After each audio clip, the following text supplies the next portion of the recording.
Today, we're looking at the dual-size PTFE hose assembly and reaming tool for 6AN and 8AN lines. You will find a link to purchase this and other models at a discount in the description below the video. You can place your order right now. I'll show what matters in use and where it falls short. I can't film a bench demo this time, so we're going through a clean screencast. I'll keep it practical and honest.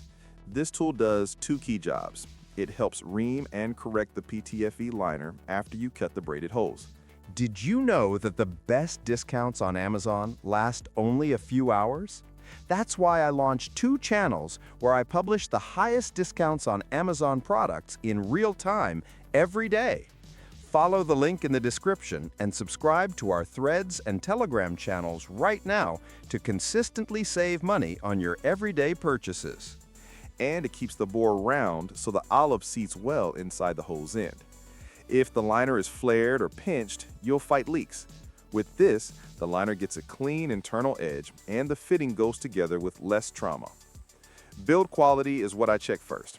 The bodies are usually aluminum or steel with sized arbors for 6AN and 8AN lines. Good tools have tight pilots that don't wobble, a smooth reamer, and a knurl section that you can hold with oily gloves.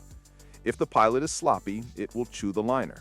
If the cutter is dull, it will smear PTFE instead of shaving it. Cutting prep is half the battle. Wrap the cut point with masking or Kapton tape. Use a fine cutoff wheel or a very sharp blade designed for braided hose. Don't crush the braid with side cutters. After the cut, remove the tape carefully so you don't pull strands. Blow out debris. Any PTFE dust left inside will end up in your regulator or injectors. Now the tool work. Clamp the hose gently in soft jaws. Pick the correct side, 6AN or 8AN. Insert the pilot into the PTFE bore with light pressure.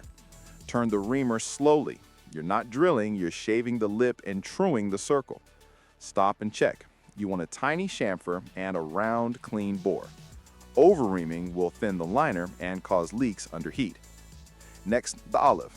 Slide the nut over the braid, then the ferrule. With PTFE hoses, the olive needs to ride on the liner, not on frayed stainless. If the braid is splaying, trim a hair and re-ream. Seat the hose and body by hand, then bring the nut down. Use AN wrenches to avoid marring. Tighten until you feel the bite and a smooth stop. Don't crush it.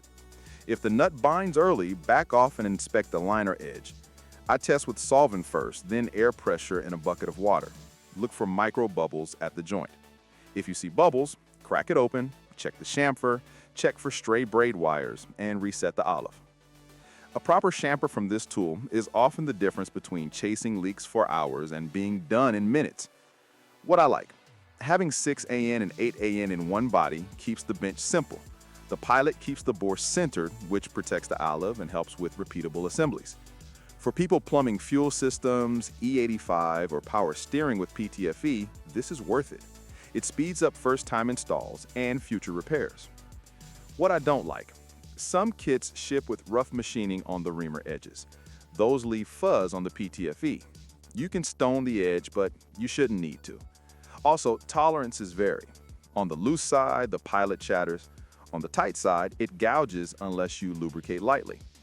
Another limitation: it's 6AN, 8AN only. If you run 4AN for boost control or 10AN for return lines, you'll still need other prep tools. And if you push too hard, you will cone the liner and the olive will never seat clean. A few tips to get clean results. Mark depth so you know how far the olive needs to sit. Keep the reamer clean between passes. PTFE dust is slippery and hides flaws. Wear eye protection. Stainless braid sheds. Use soft jaws in the vise so you don't kink the hose. Warm the hose end a touch in winter. It helps the olive slide without tearing the liner. If a fitting keeps leaking, cut a fresh end instead of fighting a bad seat.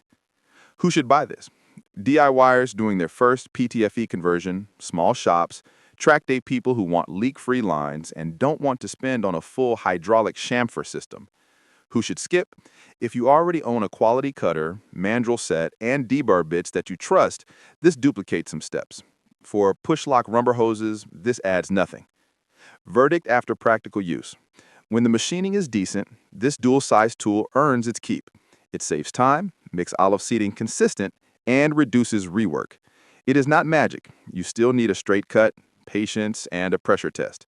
If you plan to plumb more than a couple of 6AN, 8AN lines this season, it's a solid bench addition. If you only need one hose, borrow one or have a shop assemble the ends. That's it. If this helped, subscribe and hit like so I can keep making straight, no-nonsense reviews.